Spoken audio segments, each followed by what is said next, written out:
নমস্কার, দেখছেন top to Bangla. আমি অভিষেক রয়েছে আপনাদের সাথে। এই মুহূর্তে যে খবর নিয়ে উপস্থিত হয়েছি, ইন্ডিয়ান এক্সপ্রেসের গতকাল একদম ফ্রন্ট পেজে যে আর্টিকেলটা ছাপা হয়েছে সেটা কিন্তু কোথাও গিয়ে এই মুহূর্তে একটাই দিকে নির্দেশ করে যে খুব সামনেই এই সপ্তাহের মধ্যেই একদম সংসদে আসতে চলেছে ইমপিচমেন্ট মোশন, এবং ইমপিচমেন্ট মোশন আসতে চলেছে জ্ঞানেশ কুমার, মুখ্য নির্বাচনী আধিকারিক, তার বিরুদ্ধে। যে জ্ঞানেশ কুমার এই মুহূর্তে সারা দেশে একটার পর একটা রাজ্যে নিজের ইচ্ছে মতন, নিজের খেয়াল খুশি মতন তিনি বিভিন্ন জায়গায় এসআইআর করছেন, সেই জ্ঞানেশ কুমারের বিরুদ্ধে সংসদের অভ্যন্তরে এবার ইমপিচমেন্ট মোশন আসতে চলেছে, তেমনই কিন্তু খবর সূত্র মারফত। এবং অবশ্যই আপনারা গতকাল দেখেছেন হয়তো সংসদ টিভিতে, যারা নজর রেখেছিলেন, যে টিএমসির সাংসদ এবং সমাজবাদী পার্টির সাংসদ তারা কিন্তু এক কাট্টা হয়ে জ্ঞানেশ কুমার গো ব্যাক এই ধরনের স্লোগান দিতে থাকেন এবং ওয়েলে নেমে এই ধরনের স্লোগান দিতে থাকেন। এবং সামগ্রিকভাবে কিন্তু এই মুহূর্তে জ্ঞানেশ কুমারের বিরুদ্ধে যে ইমপিচমেন্ট মোশন আসতে চলেছে সংসদে, সেটা শুধুমাত্র সময়ের অপেক্ষায়। এটা এনে কি লাভ হতে পারে, বিরোধীদের পক্ষে কতজন ভোট দেবেন জ্ঞানেশ কুমারের ইমপিচমেন্ট মোশনের ভিত্তিতে, তাতে কি হবে, তাতে কি জ্ঞানেশ কুমার আদপে সরতে বাধ্য হবে, সমস্তটা অবশ্যই আপনাদের সামনে তুলে ধরবো, এই ভিডিওতে ব্যাখ্যা করব। কিন্তু অবশ্যই ওম বিড়লা, তার বিরুদ্ধে প্রথমে নো কনফিডেন্স মোশন, এবং তার পরবর্তীতে মুখ্য নির্বাচনী আধিকারিক, যে মুখ্য নির্বাচনী আধিকারিককে একদম বসিয়েছেন তার পদে, মনোনীত করে অমিত শাহ এবং নরেন্দ্র মোদী, তাদের দ্বারা চুজ হয়েছেন যিনি। কারণ রাহুল গান্ধী থাকেন, তার ভোটটা তো কাজে লাগে না, কারণ যে কমিটির মধ্যে 3 জনের মধ্যে 2 জন একদিকে থাকেন, তো তাদের কথাই শোনা হবে। তো সেই কমিটির পক্ষ থেকে মনোনীত একজন সদস্য জ্ঞানেশ কুমার, তো তার বিরুদ্ধে এই মুহূর্তে তার কার্যকলাপের মাধ্যমে যেভাবে এসআইআরটা হচ্ছে সম্পূর্ণ, তার বিরুদ্ধে যদি ইমপিচমেন্ট মোশন সংসদে আসে, সেটা কিভাবে প্রভাব পড়তে পারে, সমস্তটা বলার আগে অবশ্যই top to Bangla YouTube channel থেকে সাবস্ক্রাইব করুন, এই ভিডিও শেষ অবধি দেখুন, স্কিপ না করে। আপনারা জানেন এই মুহূর্তে যখন ওম বিড়লা স্পিকার লোকসভার, তার বিরুদ্ধে নো কনফিডেন্স মোশন আনা হয়েছিল, তখন আমরা দেখতে পেয়েছিলাম কিন্তু যে কোনো মতেই তৃণমূল কংগ্রেস তাতে সই করলো না। তৃণমূল কংগ্রেস অবশ্যই বলেছিল অভিষেক বন্দ্যোপাধ্যায়ের পক্ষ থেকে যে আমরা অবশ্যই চাই তার বিরুদ্ধে নো কনফিডেন্স মোশন আনা হোক, কিন্তু প্রথমে চাই তাকে আমরা একটা চিঠি লিখি প্রত্যেক পার্টির তরফ থেকে, এবং তার পরবর্তীতে তিনি যদি সেই চিঠির উত্তর দেন তো ভালো, না দিলে তখন আমরা তার বিরুদ্ধে নো কনফিডেন্স মোশন আনবো। কিন্তু সেটা শেষ পর্যন্ত আর করেনি কংগ্রেস। কংগ্রেসের পক্ষ থেকে 118 জন সাংসদ এবং আরজেডির পক্ষ থেকে বেশ কিছু সাংসদ মিলে চিঠিটা সই করে একটা ড্রাফট সরাসরি সংসদে সেক্রেটারির কাছে দিয়ে দেন, এবং সেটা অ্যাকসেপ্টেড হয়। তার ভিত্তিতে গতকাল রীতিমতন বিতর্ক হয়েছে। কিন্তু এই সামগ্রিক প্রেক্ষাপটের থেকেও গুরুতর আরেকটা প্রেক্ষাপট যেটা, কিন্তু এই সামগ্রিক প্রেক্ষাপটের থেকেও আরো গুরুতর প্রেক্ষাপট যেটা তৈরি হতে যাচ্ছে, সেটা কিন্তু এই মুহূর্তে সারা পৃথিবীর কাছে একটা বড়সড় নিদর্শন হয়ে দাঁড়াবে যে ভারতবর্ষ সারা পৃথিবীর মধ্যে সর্ববৃহৎ গণতন্ত্র, এবং সেই সর্ববৃহৎ গণতন্ত্রে দাঁড়িয়ে যে ইলেকশন কমিশন, নির্বাচন কমিশনটা যিনি সামলাচ্ছেন, তার বিরুদ্ধে এত পরিমাণ মানুষ ক্ষেপে রয়েছেন, বিরোধীরা এককাট্টাভাবে তার বিরুদ্ধে ইমপিচমেন্টের মতন একটা মোশন আনছেন। ইমপিচমেন্ট মোশন আনাটা কিন্তু একটা ঐতিহাসিক বিষয়। আপনাদের যদি মনে থাকে যে দিল্লি হাইকোর্টের একজন অ্যাডভোকেট ছিলেন, পরবর্তীতে তিনি জাজ হয়েছিলেন, তার বাড়ি থেকে বহু পরিমাণে টাকা পাওয়া গিয়েছিল, তখনও কিন্তু একটা আলোচনা হয়েছিল যে তার বিরুদ্ধে ইমপিচমেন্ট মোশন আনা হবে কিনা, কিন্তু শেষ পর্যন্ত তার বিরুদ্ধে ইমপিচমেন্ট মোশন কিন্তু আনেনি বিরোধীরা। তো ইমপিচমেন্ট মোশন এমনই একটা মোশন যেটা আনতে গেলে বহু চিন্তা ভাবনা করার মাধ্যমে কিন্তু ইমপিচমেন্ট মোশনটা আনতে হয়, কারণ তার একটা প্রভাব পড়ে সুদূর প্রসারী, সারা পৃথিবীর কাছে ভারতবর্ষের নাম ছোট হয়, সেটাও একটা বিষয় থাকে।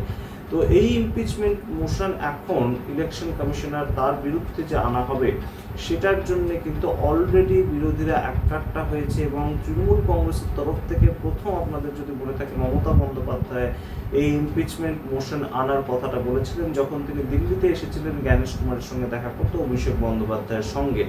তো সেই সময় তিনি প্রথমবার বলেছিলেন যে ইমপিচমেন্ট মোশন আনা হোক জ্ঞানেশ কুমারের সঙ্গে, এবং আমরা তাতে থাকব। তো এই প্রস্তাবটা তৃণমূল কংগ্রেসের পক্ষ থেকে উঠলেও এর সঙ্গে কিন্তু সায় দিচ্ছে কংগ্রেস, এবং এর সঙ্গে সায় দিচ্ছে সমাজবাদী পার্টি। এবং যেটা ভেতরের খবর বা সূত্রের খবর যেটা বেরিয়ে আসছে, একদম সরাসরি বেশ কিছু উকিলকে ঠিক করা হয়েছে, একদম যারা অ্যাডভোকেট, বিরোধীদের পক্ষে যারা অ্যাডভোকেট, যারা এই ড্রাফটটাকে তৈরি করবে, যারা সাংসদ এবং তার সঙ্গে অ্যাডভোকেট, যারা এই ড্রাফটটাকে তৈরি করবে এমনভাবে যে প্রত্যেকটা শব্দ খুব চয়েস করে করে লেখা হবে, খুব বুঝে শুনে লেখা হবে, তার বিরুদ্ধে যখন ইমপিচমেন্ট মোশনটা আনা হবে এমন কিছু কারণ যাতে থাকে যে সেই ইমপিচমেন্ট মোশনটা যাতে রিজেক্ট না হয়ে যায়। এবার আপনারা প্রশ্ন করতে পারেন যে বিরোধীদের কাছে কি সেই পরিমাণ আসন রয়েছে যার মাধ্যমে যদি ভোটাভুটি হয় তাহলে তাকে ইমপিচ করে দেওয়া হবে? কারণ বিজেপির পক্ষ থেকে বা এনডিএর পক্ষ থেকে যে জ্ঞানেশ কুমারের পক্ষেই ভোটদান করা হবে সেটা তো আপনারা জানেন এবং আমরাও জানি, তাহলে সেই ক্ষেত্রে ইমপিচমেন্ট মোশনের লাভটা কি হবে? কিন্তু গুরুত্বপূর্ণ ফ্যাক্টরটা হচ্ছে যে ইমপিচমেন্ট মোশন আনা হবে, নো কনফিডেন্স মোশন আনা হবে, প্রত্যেকটা ক্ষেত্রেই বিরোধীরা হেরে যাবে ভোটাভুটির মাধ্যমে, এটা বিরোধীরাও জানে। কিন্তু গুরুত্বপূর্ণ যে জায়গাটা তৈরি হবে যে এই ইমপিচমেন্ট মোশন যদি আনা হয় তাহলে একটা আলোচনা অন্তত করতে হবে, একটা বিতর্ক সভা অন্তত করতে হবে এবং বিরোধীদের যে সাংসদরা তাদেরকে অন্তত বলতে দিতে হবে। প্রত্যেকটা পার্টির কিছু কিছু সাংসদ কত সময় ধরে বলবেন সেটা তারা ঠিক করবেন এবং সেই টাইমটা তারা পাবেন এবং সেই টাইমের মধ্যে রাহুল গান্ধী বক্তব্য রাখবেন এলওপি হিসেবে, প্রিয়াঙ্কা গান্ধী বক্তব্য রাখবেন, গৌরব গগৈ বক্তব্য রাখবেন, ঠিক তেমনভাবে অন্যান্য বিভিন্ন পার্টির পক্ষ থেকে অখিলেশ যাদব যেমন বক্তব্য রাখবেন। ঠিক প্রত্যেকটা পার্টি তাদের স্ট্র্যাটেজি অনুযায়ী বক্তাদের সাজাবে। সেটা হতে পারে কল্যাণ বন্দ্যোপাধ্যায় বলবেন, মহুয়া মৈত্র বলবেন বা বলবেন না, শতাব্দী রায় হয়তো বলবেন। এক একটা পার্টির পক্ষ থেকে এক একজন বক্তাকে সাজানো হয় যে এই বক্তব্য তিনি ভালো বলতে পারবেন এবং তার এই বক্তব্যটা তিনি রাখবেন। তো সেই জায়গাগুলো যদি তৈরি হয় লোয়ার হাউসে এবং আপার হাউসে তাহলে কিন্তু অবশ্যই এই মুহূর্তে ইমপিচমেন্ট মোশন নিয়ে যে বক্তব্য রাখার জায়গাটা তৈরি হবে, বিরোধীরা বলতে পারবেন তাদের ইচ্ছে মতন, সেটাই কিন্তু একটা বড়সড় ফ্যাক্টর হবে। এবং সেটা বলতে গিয়ে ঠিক যেমনভাবে আমরা দেখতে পেয়েছি গৌরব গগৈ গতকাল সংসদে দাঁড়িয়ে একদম বলতে উঠেছিলেন তিনি ওম বিড়লাকে নিয়ে, কিন্তু ওম বিড়লাকে নিয়ে বলতে গিয়ে তিনি এপস্টিন ফাইলের কথা তুলে আনেন। ওম বিড়লাকে নিয়ে বলতে উঠে তিনি আদানির বিরুদ্ধে যে কেস চলছে আমেরিকায় সেই জন্য নরেন্দ্র মোদী চাপে আছেন সেই কথা তুলে আনেন। জেনারেল নারভানে তার যে বইটা এবং সেখানে যে নরেন্দ্র মোদী একদম বলেছিলেন জো উচিত সমঝো ওহি করো এই কথা সেটাও তুলে আনেন। অর্থাৎ যা যা বক্তব্য একদম পুরো রাশিয়ার থেকে তেল কেনার বিষয়ে আমেরিকার থেকে পারমিশন নিতে হচ্ছে সেই কথাও তুলে আনেন। যা যা বিষয় আছে জ্বলন্ত সমস্ত বিষয়গুলো তুলে ধরার একটা জায়গা বিরোধীরা কিন্তু পায় এবং অবশ্যই যা কিছু নিয়েই আলোচনা হোক সেটা যে এই মুহূর্তে দেশের মানুষের বিরোধিতা করার জায়গা এবং বিরোধীদের কথাটা বলার জায়গা, সেটা কিন্তু একটা অবশ্যই জায়গা তৈরি হবে এবং একটা নোটিশ যদি শেষ পর্যন্ত ইমপিচমেন্ট প্রস্তাবের সপক্ষে সেটা অ্যাকসেপ্টেড হয় যে অন্তত আলোচনাটা হবে, এইটুকুও যদি অ্যাকসেপ্টেড হয় যে ড্রাফটটা তৈরি করা হবে সেটার পরবর্তীতে সেটা যদি অ্যাকসেপ্টেড হয় তাহলেও কিন্তু অবশ্যই সরকার পক্ষকে এটা নিয়ে আলোচনা করাতে হবে সংসদের অভ্যন্তরে। এবং এই মুহূর্তে যেটা খবর উঠে আসছে যে তৃণমূলের পক্ষ থেকে এই যে সম্পূর্ণ আমরা দেখতে পেলাম গতকাল মহুয়া মৈত্র ঝাঁঝালো বক্তব্য রাখলেন এবং অন্যান্য সাংসদরাও বক্তব্য রাখলেন তৃণমূলের পক্ষ থেকে কি ওম বিড়লার অপসারণ বা ওম বিড়লার বিরুদ্ধে নো কনফিডেন্স মোশন সেটার সপক্ষে তারা বক্তব্য রাখলেন, অর্থাৎ রাহুল গান্ধীদের পক্ষেই তারা বললেন।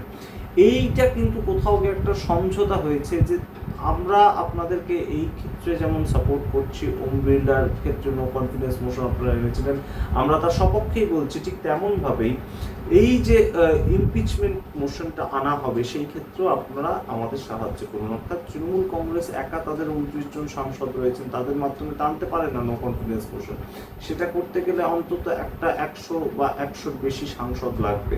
তো সেই ক্ষেত্রে কংগ্রেস তাদের যাতে সাহায্য করে এবং অবশ্যই সমাজবাদী পার্টি তারা তো সাহায্য করবেই এই মুহূর্তে, তেমনই সম্পর্ক তৃণমূল কংগ্রেসের সঙ্গে কিংবা তেমনভাবেই তারা একইভাবে এই যে এসআইআরটা হচ্ছে তারাও একইভাবে ক্ষতিগ্রস্ত হচ্ছে তাতে বা তাদেরও সমস্যা হচ্ছে উত্তরপ্রদেশে, সেই জায়গা থেকে তারা বিরোধী দল হিসেবে সম্পূর্ণ বিরোধিতা করবে তৃণমূল কংগ্রেসের পাশে দাঁড়িয়ে। তো সেইগুলো কিন্তু এখনো ইকুয়েশন তৈরি হয়েছে এবং সংসদ খোলার প্রথম দিনই বিরোধীদের পক্ষ থেকে এই নো কনফিডেন্স মোশন বা এই ইমপিচমেন্ট প্রস্তাবটা আনার কথা ছিল, ড্রাফট তৈরি করার কথা ছিল, কিন্তু সেটা প্রথমেই তারা করতে চায়নি। কংগ্রেস পার্টির পক্ষ থেকে প্রাথমিকভাবে বলা হয়েছিল যে যেহেতু সারা পৃথিবীতে একটা যুদ্ধের পরিস্থিতি চলছে, সেই বিষয়গুলো নিয়ে বিরোধীরা কোনো মতেই ইন্টারেস্টেড নয়, এইটা দেশের মানুষের কাছে খুব একটা ভালোভাবে এগোবে না বিষয়টা। এবং সেই ক্ষেত্রে বিজেপিও বলতে পারে যে ভারত সম্পর্কে কোনো ইচ্ছাই নেই তাদের, তারা শুধু নিজেদের ডোমেস্টিক পলিটিক্স সেটাকে দেখানোর জন্য তারা চেষ্টা করেন। তো সেই জায়গা থেকে এই মুহূর্তে ইমপিচমেন্ট মোশন আনা হবে জ্ঞানেশ কুমার, মুখ্য নির্বাচনী আধিকারিক, তার বিরুদ্ধে, এবং সেটা একটা ঐতিহাসিক মুহূর্ত তৈরি হতে চলেছে তেমনই কিন্তু মনে করছে সংশ্লিষ্ট মহল। কারণ মুখ্য নির্বাচনী আধিকারিক তার বিরুদ্ধে যে ইমপিচমেন্ট মোশন আনার মতন একটা জায়গা তৈরি হচ্ছে, বা তাকে অপসারণ করার মতন একটা জায়গা তৈরি হচ্ছে, সেটাই যথেষ্ট এই মুহূর্তে সারা পৃথিবীর কাছে জানান দেওয়ার জন্য, বা বিরোধীদের ক্ষেত্রে একটা অন্যতম একটা প্রোটেস্ট যে তারা খুব একটা এই মুহূর্তে সহজভাবে দেখছে না জ্ঞানেশ কুমারের কার্যকলাপটাকে। এমনিতেই সুপ্রিম কোর্টে বারংবার ধাক্কা খেতে হচ্ছে নির্বাচন কমিশনকে, আমরা দেখতে পাচ্ছি। তার পরবর্তীতে যদি একদম সরাসরি তাকে অপসারণ করিয়ে দেওয়ার মতন একটা প্রস্তাব আনা হয় শেষ পর্যন্ত অফিসিয়ালি, তাহলে অবশ্যই এই মুহূর্তে কিন্তু একটা বড়সড় ধাক্কা খাবে আবারও নির্বাচন কমিশন, এবং অবশ্যই কেন্দ্রীয় সরকার তো বটে। আপনারা সামগ্রিক রিপোর্টের ভিত্তিতে কি মনে করেন অবশ্যই কমেন্ট বক্সে কমেন্ট করুন। দেখতে থাকুন টক টু বাংলা, অবশ্যই টক টু বাংলা চ্যানেলকে সাবস্ক্রাইব করে দিন। ধন্যবাদ।